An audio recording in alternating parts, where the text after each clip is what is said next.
Okay, मैं तुम लोगों को लेके जा रहा हूँ अपनी कंप्यूटर स्क्रीन की तरफ। हम लोगों का आज 25 नवंबर, आई थिंक 25 नवंबर का हम लोगों का पहला जो है वो मतलब सेशन होने जा रहा है। पहली मीटिंग होने जा रही है जिसके अंदर हम जावास्क्रिप्ट को इंट्रोडक्शन की सतह पे पढ़ेंगे और देखेंगे कि ये कब शुरू हुआ है और क्या कैसे इसके अंदर कोडिंग की जाती है। सही है, तो मैं तुम लोगों को लेके जा रहा हूँ अपनी स्क्रीन की तरफ। हाँ, नोड जेएस की आज जरूरत पड़ेगी। मैंने अपने इस आज वाले दिन मतलब जो आज का हमारा टॉपिक है, सॉरी, उसके अंदर मैंने पूरा टाइम रखा है 15 से 20 मिनट्स का तुम लोगों के लिए कि तुम लोग इंस्टॉल कर लो उसको। मैं तुम लोगों को भी लेके जा रहा हूँ स्क्रीन की तरफ। मेरी स्क्रीन शो हो रही है? यार कोई माइक अनम्यूट करके मुझे साथ साथ बात करो, मुझे लग रहा है मैं अकेला बात कर रहा हूँ। जी जी, स्क्रीन शो हो रही है आपकी। सही हो गया, बेस्ट है, थैंक यू।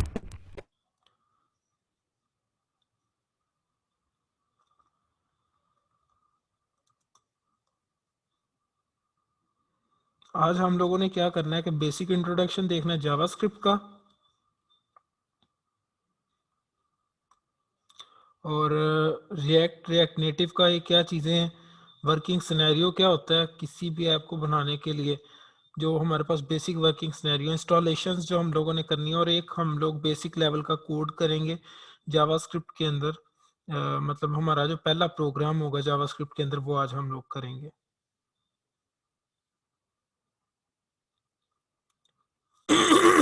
सॉरी, मरियम कह रही है मेरा लैपटॉप मसला कर। ओके मरियम, कोई मसला नहीं है, मैंने इसके अंदर टाइम रखा है, आप लोग कर लेना नोट जेएस। शायद कह रहे हैं कि नोट जेएस, हाँ बिल्कुल कमांड प्रॉम्प्ट पे चलता है, बिल्कुल कमांड प्रॉम्प्ट पे चलता है। ठीक है, तो सबसे पहले जावास्क्रिप्ट को देखते हैं कि जावास्क्रिप्ट क्या है। ये बिल्कुल स्क्रीन तुम लोगों के सामने है, तो कोई एक पर्सन इसको ना एक दफ़ा मैं चाहता हूँ रिव्यू कर लें कि जावास्क्रिप्ट का मकसद क्या था बनने का और वो किस काम के लिए यूज़ हो रही है। तो कोई एक जो है वो अपना माइक अनम्यूट करे, और ये चाहे उर्दू में चाहे इंग्लिश में, मैंने दोनों लैंग्वेजेस में लिखा है, स्लाइड्स मैंने खुद तैयार की है, मेरी अपनी है, तो ये कोई पर्सन जो है ये पढ़ दे।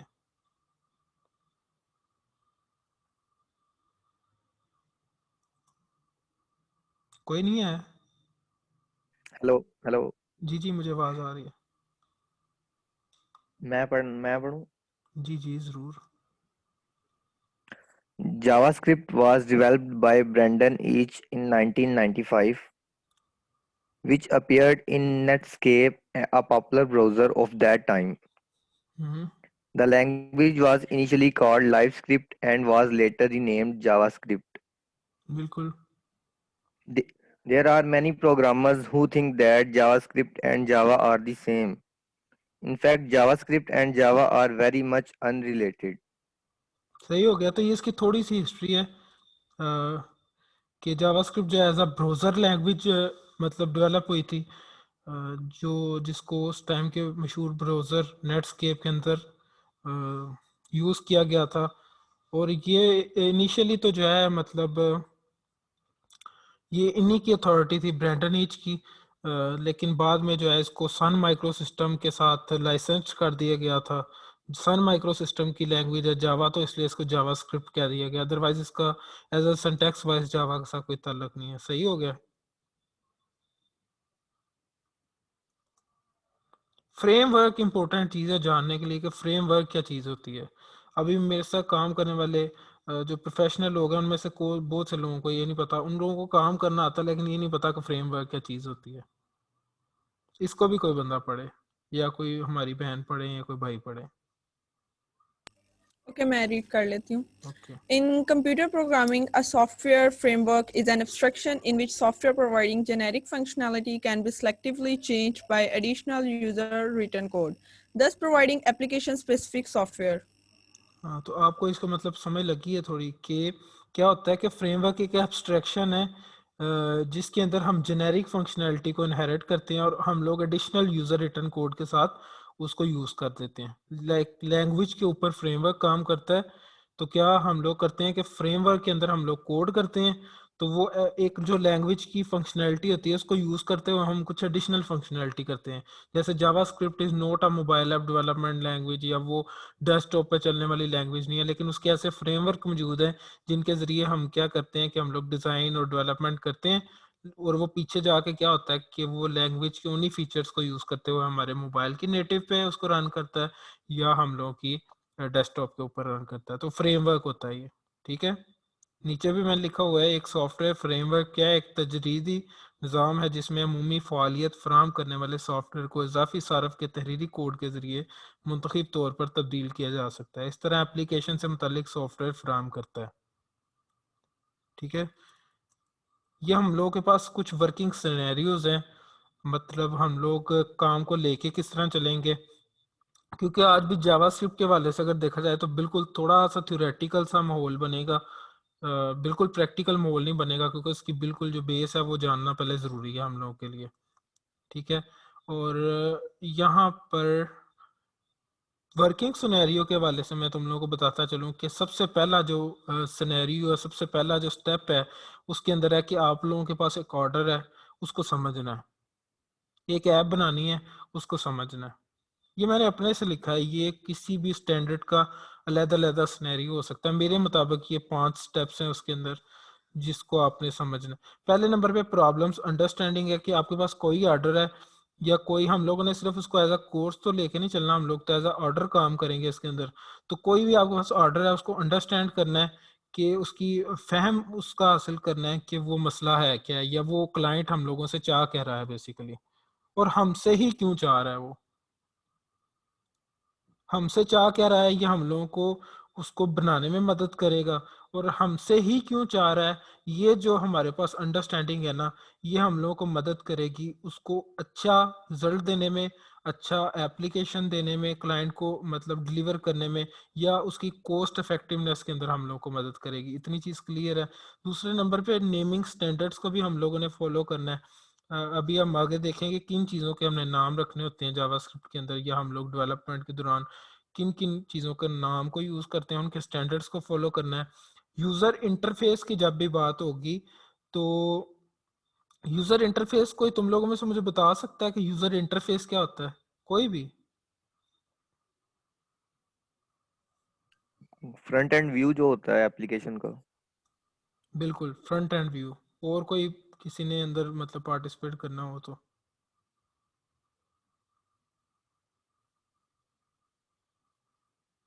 कोई भी नहीं है, ओके। मैं जज कर रहा हूँ बेसिकली हम लोग कम्युनिकेशन में कितना पीछे हैं। अच्छा, जो यूज़र इंटरफेस है ना वो बेसिकली होता है जिसके साथ यूज़र मतलब इंटरेक्ट करता है। जैसे मोबाइल स्क्रीन के सामने तुम लोगों का एक पूरा रेक्टेंगल होता है। अगर आप मोबाइल स्क्रीन को, अब तुम लोगों ने मोबाइल आर्किटेक्चर को अपने जहन में रखना है, क्योंकि हम लोग मोबाइल ऐप टेक्नोलॉजीज पे काम करने जा रहे हैं। तो मोबाइल का जो पूरा एक इंटरफेस है, जो पूरी स्क्रीन है मोबाइल की, वो पूरा एक रेक्टेंगल जो होता है जिसके अंदर जोन से भी कंपोनेंट्स होंगे, जो भी कुछ होगा जिससे यूजर हम लोग यूजर ने इंटरेक्ट करना होता है, वो फ्लेक्सिबल होना चाहिए। वो फ्लेक्सिबिलिटी और उसके अंदर इजीनेस होनी चाहिए। ये नहीं होना चाहिए कि आप लोगों का अगर मतलब आप लोगों का लॉगिन सिस्टम पे गुजारा हो रहा है कि ईमेल और पासवर्ड से तुम लोग उसको लॉगिन करवा सको यूजर को, तो एक्स्ट्रा चीज नहीं होनी चाहिए कि आप लोग यूजर नेम भी लिखो, मतलब वो उसमें 3 दफा पासवर्ड लिखो लॉगिन करने के लिए। तो that will not be a flexible user interface. तो हम लोगों का जो यूजर इंटरफेस है वो फ्लेक्सिबल होना चाहिए, जिसकी ज्यादा मतलब डिमांड होती है, क्योंकि यूजर ने एप्लीकेशन को यूज करने वाला होता है। अगर यूजर इंटरफेस फ्लेक्सिबल ना हो तो फिर वो मतलब वो यूज नहीं करेगा उस एप्लीकेशन को, तो उसके यूजर्स में कमी आएगी। तो उसका यूजर इंटरफेस फ्लेक्सिबल होना चाहिए। डिजाइन एंड डेवलपमेंट के पूरे प्रोसेस की तुम लोगों को समझ होना चाहिए। वर्किंग सिनेरियो बता रहा हूँ ऐप डेवलपमेंट पे काम करने के लिए, या अगर तुम लोगों ने प्रोफेशनली करना है इसको, तो डिजाइन एंड डेवलपमेंट के प्रोसेस की अंडरस्टैंडिंग वो जरूरी है। 5वें नंबर पे मैंने जिस चीज़ को रखा है वो क्लीन कोड है। क्लीन कोड पे हम लोग स्टेप बाय स्टेप भी आगे बात करेंगे कि हमारा कोड जो है वो किस तरह का होना चाहिए। अब अच्छा, अब इसमें ना प्रॉब्लम अंडरस्टैंडिंग भी मतलब डेवलपमेंट के एंड से है, नेमिंग स्टैंडर्ड भी डेवलपमेंट के एंड से है, डिजाइन एंड डेवलपमेंट का प्रोसेस भी डेवलपमेंट की साइड का एक मतलब सिनेरियो है, और क्लीन कोड भी डेवलपमेंट की साइड का है। चार जो है ना वो डेवलपमेंट साइड पे है, जो दरमियान वाला ना यूजर इंटरफेस, ये एक्सटर्नल एक सिनेरियो है जिससे यूजर ने मतलब एप्लीकेशन को यूज करना होता है। मैं तुम लोगों को मिसाल दूंगा, जैसे व्हाट्सएप है, फेसबुक, हम लोग बहुत सी मशहूर एप्लीकेशंस को रोजमर्रा में इस्तेमाल करते हैं। अगर उस पे तुम लोग जाओ, फेसबुक पे मिसाल के तौर पे एक नोटिफिकेशंस को तुम लोगों को देखने के लिए 5 क्लिक्स करने पड़े हैं या 5 स्क्रीन्स को मतलब नेविगेट करना पड़ रहा है, तो वो फ्लेक्सिबिलिटी नहीं होगी तुम लोगों का, कहीं ना कहीं पे बोरिंग जो पॉइंट है वो आ जाएगा, या तुम लोग एप्लीकेशन को यूज करना छोड़ दोगे। तो एप्लीकेशन के यूजर इंटरफेस के अंदर फ्लेक्सिबिलिटी होनी चाहिए। ये 5 पॉइंट बिल्कुल क्लियर है।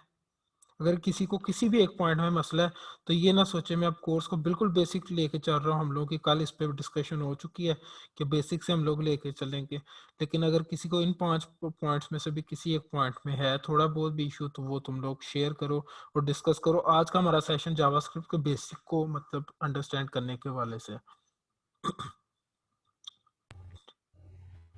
ऐसा नहीं, ये जो 5 पॉइंट्स हैं ये तो क्लियर है। ये जो पहले आपने फ्रेमवर्क के बारे में बताया, इसका यार मुझे क्लियर नहीं हो रहा। ओके ओके, फ्रेमवर्क को हम आगे भी देखते हैं मजीद। तो अभी के लिए मुझे जस्ट अंदर से जो लास्ट 2 पॉइंट्स जरा दोबारा एक्सप्लेन कर दो, मुझे ओके मैं कर नेट देता की हूँ। वजह से ना ओके मैं आवाज नहीं आई। ओके मैं फ्रेमवर्क की बात कर देता हूँ। फ्रेमवर्क के लिए अभी इस स्लाइड की हद तक सिर्फ इतना समझना जरूरी है कि एक एप्लीकेशन की लेयर के ऊपर एक फ्रेमवर्क की लेयर काम कर रही होती है। ठीक है, एप्लीकेशन को एडिशनल हम लोग यूज करते हैं, एप्लीकेशन के ही कोड लिखते हैं हम फ्रेमवर्क में, लेकिन हम लोग थोड़ा कह लो कि मॉडर्न वे से करते हैं उसको या एनहांस वे से करते हैं। फ्रेमवर्क बनाने वाला भी कोई होता है, जैसे एप्लीकेशन बनी होती है वैसे उस एप्लीकेशन के अंदर मखसूस कोड, मखसूस लाइब्रेरीज लिख के रख दी गई हैं फ्रेमवर्क में। हम लोग आगे इस पे मजीद बहस यानी कि करते वो हैं। जो लैंग्वेज जो हम्म। फंक्शनैलिटी बढ़ा दे मतलब। तो फ्रेमवर्क फिर बिल्ट इन लाइब्रेरीज हो गई। आप कहीं ना कहीं कह सकते हैं। समटाइम्स अब इसके अंदर फैक्टर्स है ना, समटाइम ये मतलब बिल्ट इन पे होता है, समटाइम एक्सटर्नल उसके अंदर मतलब कंपनीज ओपन सोर्स नहीं करती, अपने पर्सनल यूज के लिए हम लोग एक फ्रेमवर्क बना लेते हैं कि जावास्क्रिप्ट क्या करेगा, हम लोगों के मखसूस जो कंपनी है उसका एक सॉफ्टवेयर चलाएगी, तो वो उस किस्म का सॉफ्टवेयर चलाने के लिए हम अपना एक फ्रेमवर्क बना लेते हैं, उसको ओपन सोर्स नहीं करेंगे। इस तो तरह इस कह सकते हैं कि जिस तरह एक इनहेरिटेंस का कंसेप्ट है कि एक क्लास को हम इनहेरिट करते हैं उसकी प्रॉपर्टीज को दूसरी क्लास में, तो फ्रेमवर्क में कुछ प्रॉपर्टीज होती हैं जिसे हम अपने कोड में इनहेरिट करते हैं। बिल्कुल इस तरह आप क्या, जैसे अब मैं अभी आपको आगे इसी मतलब आगे एक स्लाइड आएगी उसमें मजीद हम फ्रेमवर्क पे बात करते हैं। ठीक है, यहाँ पे तो समझना थोड़ा सा उस तरह हो रहा है, मुझे खुद बड़ा अरसा फ्रेमवर्क की समझ नहीं आ सकी कि फ्रेमवर्क क्या चीज़ है। मैं सुनता होता था डेवलपर्स को बात करते इस फ्रेमवर्क पे, ये फ्रेमवर्क और, तो मुझे खुद नहीं थी समझ आई, बड़ी लेट समझ आई। और ये वर्किंग सिनेरियोज में लास्ट 2 पॉइंट्स मेरे से पूछे गए थे। अंडरस्टैंड डिजाइन एंड डेवलपमेंट का पूरा प्रोसेस तुम लोगों को समझ होनी चाहिए कि जैसे जावास्क्रिप्ट पे हम लोग कोड कर रहे हैं तो उसके बाद वो कोड कैसे पीछे जाके एंड्रॉइड की डिवाइस को एक्सेस करेगा, और वो रेक्टेंगल मेन हम लोग इसमें जो बात करने वाले हैं यूजर इंटरफेस को लेके वो रेक्टेंगल की बात करेंगे। प्लीज ये मुझे मेरा phone पकड़ाना।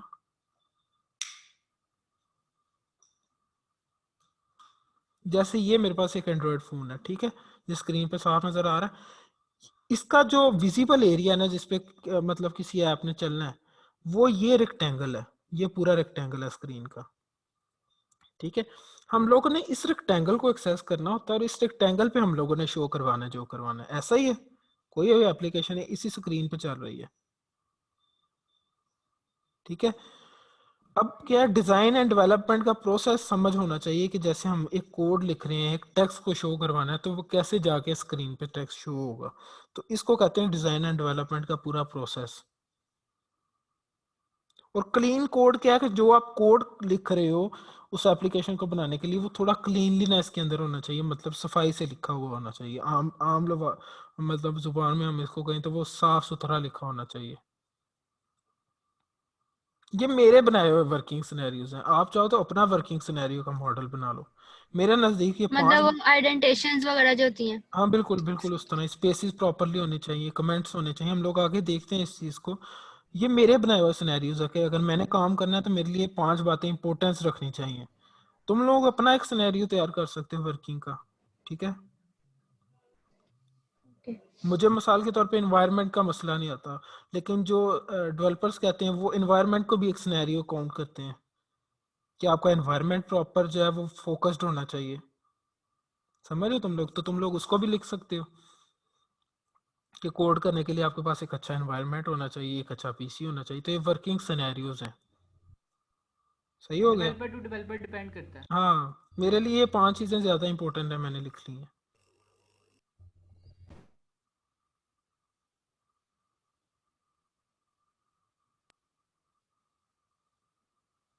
Okay, most of the devices rectangular हैं। इसकी क्या वजह है? ये एक सवाल आया मुझे चैट के अंदर, अब इस पे बात करते हैं। सही हो गया। अच्छा, ये इस चीज पे ना तुम लोग देखो, इसको बनाने पे मेरी थोड़ी सी मेहनत दरकार रही थी, लेकिन तुम लोगों को ना पता चल जाएगा। ये वाज़ेह नजर आ रहा है सारा कुछ? जी।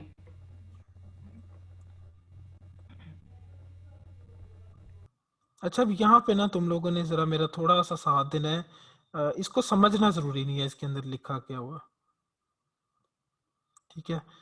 यहाँ पे मेन देखो कि हम लोग जावास्क्रिप्ट को सीखने जा रहे हैं, ठीक है? अब यहाँ पे फ्रेमवर्क पे दोबारा हम लोग बात करेंगे। अभी हम लोगों ने जावास्क्रिप्ट की हिस्ट्री के अंदर देखा है कि उसको नेटस्केप ब्राउजर के लिए बनाया गया था, और इनिशियल सिर्फ और सिर्फ वो ब्राउजर्स के अंदर चल रहा था जावास्क्रिप्ट का कोड, ठीक है? अब इनिशियल लेवल पे तो हम लोगों ने ये कोर लैंग्वेज है, ये चीज़ें सीखना एक लैंग्वेज का हिस्सा है। जैसे मिसाल के तौर पे मैं तुम लोगों से कहता हूँ कि तुम लोगों ने कोई ज़ुबान सीखनी है उर्दू के अलावा या इंग्लिश के अलावा जो तुम लोग बोल सकते हो, तुम लोगों ने सीखनी है टर्किश या जर्मन लैंग्वेज सीखनी है, फ्रेंच सीखनी है। तो क्या उसके लिए पहली पहली चीज़ें क्या होती हैं कि आप उसके अल्फ़ाबेट्स को देखो, ठीक है? बिल्कुल। फिर उसके बाद अल्फ़ाबेट से तुम लोगों को वर्ड्स का पता लगेगा, सेंटेंसेस का, फिर ग्रामर्स का। ग्रामर एक बहुत इंपॉर्टेंट चीज़ है लैंग्वेज को सीखने के वाले से। फिर स्पीकिंग वाली साइड पे तुम लोग आते हो, हम लोग आ सकते हैं। लैंग्वेज को सीखने के ये तरीके हैं, इसमें भी इस तरह ही है। इनिशियल लेवल पे हम लोग बेसिक्स के अंदर उसके अल्फ़ाबेट्स को देखते हैं, उसके अंदर वर्ड्स कैसे लिखे जाते हैं उसको देखते हैं। फंडामेंटल्स के अंदर कह लो कि हम लोग सेंटेंसेस को देखेंगे, स्ट्रिंग्स, अरेज एंड रिकर्शन के अंदर भी हम लोग देखेंगे खत किस तरह लिखना है। फिर ऑब्जेक्ट ओरिएंटेड जावास्क्रिप्ट के अंदर देखेंगे कि हम लोगों ने शायरी किस तरह करनी है उसके अंदर, या हम लोगों ने तसनीफ किस तरह लिखनी है उसके अंदर, कि एक प्रॉपर वे में उसको कैसे लेके चलना है। रेगुलर एक्सप्रेशन के अंदर देखेंगे कि कोई ऐसे जुमले जो दोहरे मायने के हों। तो इस तरह ये पूरा एक सिनेरियो, इनिशियल लेवल पे हम इन चीज़ों को सीखेंगे। जो मेरा फर्स्ट वीक है या जो फर्स्ट मॉड्यूल है उसके अंदर ये वाली चीज़ें कवर हुई हैं, इस स्टार से लेके इस स्टार तक लैंग्वेज कवर हुई है, ठीक है? फिर उसके बाद हम लोग आए थे इनिशियल के बाद हम लोग आए थे यहाँ पे। पहले हम लोग इनिशियल पे थे या इंटरमीडिएट पे थे, फिर हम लोग प्लेटफॉर्म स्पेसिफिक काम करना स्टार्ट करते हैं एक लैंग्वेज को यूज़ करते हुए। आइदर यू वांट मतलब हम लोग एक शायर बनना चाहते हैं, एक मुसन्निफ बनना चाहते हैं, या एक एजुकेशनल मतलब एक्सपर्टी हासिल करना चाहते हैं उस लैंग्वेज को लेके चलते हुए, ठीक है? तो ये उस किस्म को इधर का मतलब एज अ कंपेयर करके देख लो। अब हम लोग आते हैं प्लेटफॉर्म स्पेसिफिक उसके यूज पे। जावास्क्रिप्ट के हवाले से अगर मैं बात करूं तो प्लेटफॉर्म स्पेसिफिकेशन के अंदर या तुम लोग अपना जर्नी मतलब मूव करते हो वेबसाइट की डेवलपमेंट की तरफ, वेबसाइट डेवलपमेंट, ठीक है? जिसके अंदर HTML, CSS, जावास्क्रिप्ट और भी jQuery वगैरह काफी कुछ है। मतलब एक तो तुम लोगों का जर्नी ही है, ओके? ओके। या दूसरी तरफ तुम लोगों का जर्नी है कि तुम किसी ना किसी फ्रेमवर्क को लेते हुए अपना मतलब कि अपना पाथ जो है वो चूज करते हो, ठीक है? ये एक मतलब कि एडवांस मॉड्यूल होता है उसके अंदर। इसके अंदर भी तुम लोगों के पास मतलब जावास्क्रिप्ट को एज अ फ्रेमवर्क करने के लिए 10 मिनट रह गए। या तुम लोग वेब एप्स के अंदर अपने आप को मूव करोगे,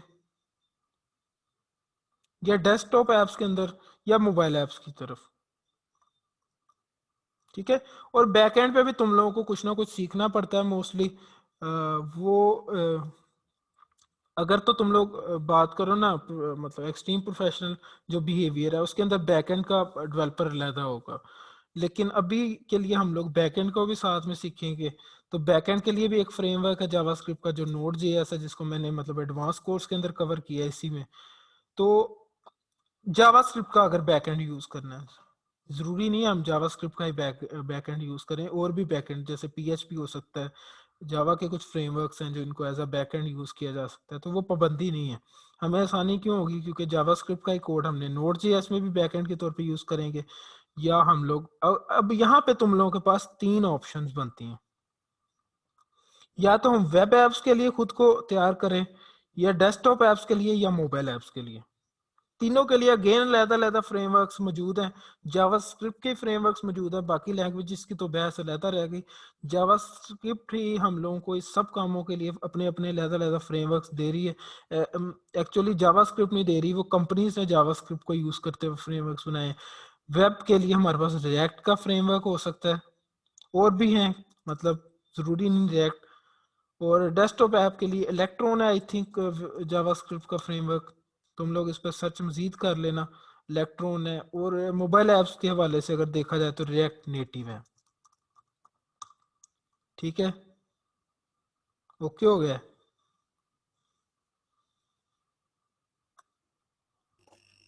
अब तुम लोगों को फ्रेमवर्क यहाँ पे समझ भी आएगी कि जावास्क्रिप्ट के कोड को यूज करते हुए प्लस कुछ एडिशनल चीजों को यूज करते हुए हम अगर रिएक्ट को रिएक्ट को इंपोर्ट करके कोड करेंगे तो वो वेब एप्स में चलेगी, मतलब एक हमारे पास वेबसाइट के अंदर जो ऐप चलती है वो होगी। अगर हम उसी को यूज करते हो प्लस कुछ एडिशनल कंपोनेंट्स को यूज करते हो एज इलेक्ट्रॉन इंपोर्ट करके कोड करेंगे तो वो डेस्कटॉप का सॉफ्टवेयर तैयार हो जाएगा। और उसी जावास्क्रिप्ट के कोड को प्लस कुछ एडिशनल कंपोनेंट्स को यूज करते हुए रिएक्ट नेटिव को इंपोर्ट करके अगर हम कोड करेंगे तो हमारे पास नेटिव मोबाइल ऐप्स तैयार होंगे। ठीक है, रिएक्ट और रिएक्ट नेटिव इसलिए सेम है क्योंकि इनके सरकर्दा जो कंपनी कह लें वो एक ही है पीछे। और यहाँ पर रिएक्ट और रिएक्ट नेटिव के अंदर सिर्फ इतना फर्क आएगा, उनके कंपोनेंट्स भी मिलते जुलते हैं, सिर्फ इतना फर्क आएगा कि उसके अंदर कह लें रिएक्ट जो एक सुपर सेट है और रिएक्ट नेटिव एक सब सेट है। तो रिएक्ट नेटिव के अंदर मोबाइल ऐप्स होंगी और रिएक्ट के अंदर वेब ऐप्स तैयार होंगी। सही हो गया, ये सब की समझ आ गई है सबको। तो रिएक्ट के थ्रू हम लोग मोबाइल ऐप्स नहीं कर सकते? रिएक्ट के अंदर हम लोग मोबाइल ऐप्स नहीं नेटिव तैयार होंगी ना, आप लोग समझ रहे हैं, वो फिर रिएक्ट नेटिव तो हो हमने खुद कहा है वो सुपर सेट है, ये सब सेट है, तो अगर सुपर सेट के थ्रू सुपर हम सेट लोग कहने का मकसद ये है कि रिएक्ट नेटिव के अंदर हम रिएक्ट के कंपोनेंट्स को यूज करते हैं तो वो नेटिव कोड में चेंज होता है बाद में, मोबाइल के नेटिव कोड में, तो इसलिए रिएक्ट को सुपर सेट कहा। ठीक हो गया। अभी जब तुम लोग कोड करोगे तो हम लोगों को खुद ही पता लग जाएगा कि रिएक्ट का कंपोनेंट कौन सा है, रिएक्ट नेटिव का कंपोनेंट कौन सा है। सही हो गया। इतना हिस्सा किसी को अगर कोई मतलब प्रॉब्लम्स है तो यार चैट में अवॉइड करो, क्योंकि मैं मतलब पढ़ना पड़ रहा है साथ साथ। तो तुम लोग माइक ऑन करके यार इजी, मैंने कल भी कहा है कि कम्युनिकेशन हम लोगों का होना चाहिए। अच्छा, वेब एंड डेस्कटॉप ऐप्स में क्या डिफरेंस है? वेब एप्स रन तो डेस्कटॉप पे ही होती है, नहीं वेब एप्स रन डेस्कटॉप पे नहीं होती, वेब एप्स ब्राउजर के अंदर रन होंगी हम लोगों की। सही है, जैसे अभी तुम लोगों में से किसी ने facebook.com को लैपटॉप के ऊपर ओपन किया अपने ब्राउजर में, तो वो facebook.com अभी जो ब्राउजर के अंदर चल रही है वो एक वेब ऐप है। पहले उनकी फेसबुक की एक वेबसाइट थी, देन उन लोगों ने शिफ्ट कर दिया एज अ वेब ऐप। तो इनमें वेबसाइट और वेब ऐप में थोड़ा सा डिफरेंस होता है यूजर इंटरफेस का प्लस परफॉर्मेंस का। व्हाट्सएप जो हम डेस्कटॉप पे यूज करेंगे वो एक वेब ऐप है, वो भी इसमें ही। उसकी फंक्शनैलिटी ऐप की तरह काम कर रही होती है ना, उसकी परफॉर्मेंस और उसका इंटरफेस एक ऐप की तरह होता है। तो ऐसा ऐसा हम लोगों को पहचान हो जाएगी कि वेबसाइट और वेब ऐप में क्या फ़र्क है। अब डेस्कटॉप ऐप हम लोगों के डेस्कटॉप के नेटिव पे चल रही होती है और वेब ऐप हम लोग के ब्राउजर इंजन पे चल रहा होता है। सही हो गया, ब्राउजर के इंजन के ऊपर हम लोगों की डेस्कटॉप वेब ऐप चल रही होती है और डेस्कटॉप हम लोगों का एग्जीक्यूटेबल होता है जो डायरेक्ट मशीन के ऊपर चल रहा होता है, मशीन कोड होता है जो मशीन पे चल रहा होता है। और वेब ऐप के अंदर कोई मशीन कोड नहीं होता, वो ओपन एंड होता है जो कि उसके ऊपर ब्राउजर के ऊपर हम लोगों के सामने होता है। तो इसके अंदर ये फर्क है। सही हो गया। तो फीचर्स का कोई फर्क होता है दोनों के अंदर, बहुत मतलब वेब आता है, एप्स के अंदर? परफॉर्मेंस का बहुत ज्यादा Next. फर्क आता है। एक देखो ना, एक चीज जो इंजन पे चल रही है, एक चीज जो आपके मशीन के नेटिव पे चल रही है। तो कल भी हम लोग इस पे बहस हुई थी कि परफॉर्मेंस एक मेजर चीज है। मैं अक्सर जो है ना फेसबुक इस तरह से ही अच्छा, एक चीज गूगल है से ही ना, ओपन करती आपको हूँ। परफॉर्मेंस का कंप्रोमाइज आता है वेब एप्स के अंदर, और आपको इंटरफेस का कंप्रोमाइज कहीं हद तक आता है नेटिव के ऊपर।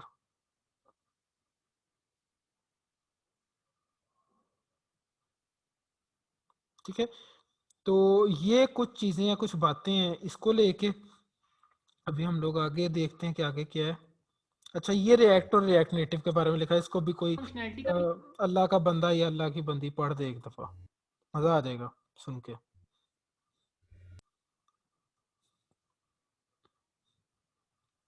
क्या क्वेश्चन है अहमद आपका?